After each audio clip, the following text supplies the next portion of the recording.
Hi, and welcome to Positive Relationships. My name is Irene Attia, and I'm a Christian counsellor. Today we're going to continue our discussion of men's needs and women's needs within a marriage. We spoke about the fact that they're different and that they have different needs in different priorities. And we also spoke about the fact that although these needs are common across both men and women, their priority differs between husbands and wives. We spoke about a woman's first need as being that of affection, and that can be conveyed to her in a number of ways, both physically and non-physically.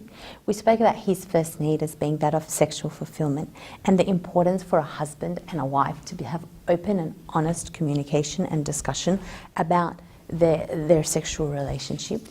We also spoke about her next need of being conversation and communication within the relationship, and the importance that that brings into the marriage. The fact that conversation and communication exists allows the husband and the wife to be open and honest and to talk about all their needs and everything in their life with as much detail as they feel comfortable. We spoke about the fact that his next need is a recreational companion. He wants a playmate, and that it's important in marriages that there are fun times, that there are times when we relax, unwind, and get away from our daily routine and do things that we enjoy together. We spoke about the fact that her next need is to trust him totally. Openness and honesty are critical in a marriage, and it's important for that relationship to be a safe place which either person can go into and be open and honest and free to discuss their fears, their likes, their dislikes, their concerns, and not be worried about the impact or the response that they may have. We also spoke about the fact that he needs an attractive spouse, and we stressed the fact that this is not about shape or size or weight or height or eye colour or hair colour, rather that this is about how she presents herself to the world, and the fact that if she is happy about who she is and she likes who she is, then that will come across, and it's that attraction that a husband is needing in terms of needs.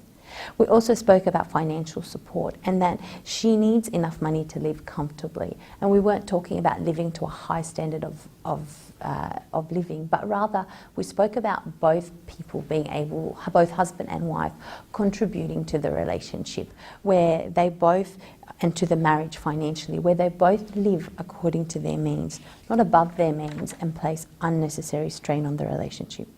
We spoke about domestic support and his need for a happy, peaceful home, and how that is actually a positive thing because it leads to an equal division of labour when it comes to helping out with household chores. It's important that this is something that is shared between both husband and wife wherever possible. The two needs that we're going to focus on today are her need for him to be a good father and family commitment, and his need of praise and affirmation and admiration. So we'll start with her need, and she needs him to be a good father.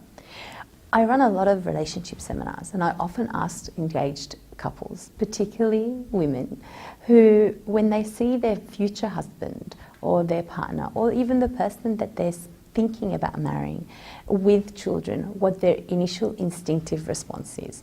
And 100% of the time, people agree that they watch and they listen, and they're very attentive about how he responds and how he interacts with children. Once children actually do arrive in a relationship, a woman needs a strong family unit. She instinctively knows the importance of a father to her children, and she instinctively knows that he needs to be a kind, gentle, loving father, to be someone who mirrors the image of God to their family unit.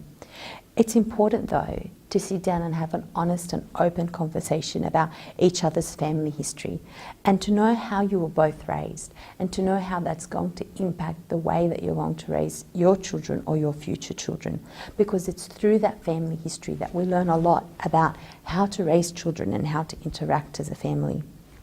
Fatherhood is something that takes commitment. It's not something that should just happen because it's the right time, family pressure, or even because one of the partners wants children and the other doesn't. It needs to be at a time that is suitable and stable in a relationship. And it needs to be at a time when, as a couple, a husband and wife, we have agreed about how we were going to raise our children and the kind of discipline that we're going to use, and where that feeds out of in terms of our family history and our own upbringing. Finally, the final need we're going to talk about is he needs her to be proud of him. Admiration. Honest admiration is a great motivator for most men. When a woman tells a man she thinks he's wonderful, she inspires him to achieve more. A woman needs to appreciate her husband for who he really is, not what he could become or what she would like him to become. A lot of times it's been said that low self-esteem begins at home, and it often begins with criticism. Where a person is constantly criticised and put down, they're unlikely to achieve in relationships or outside of relationships, in their work or their service or any other area of their life.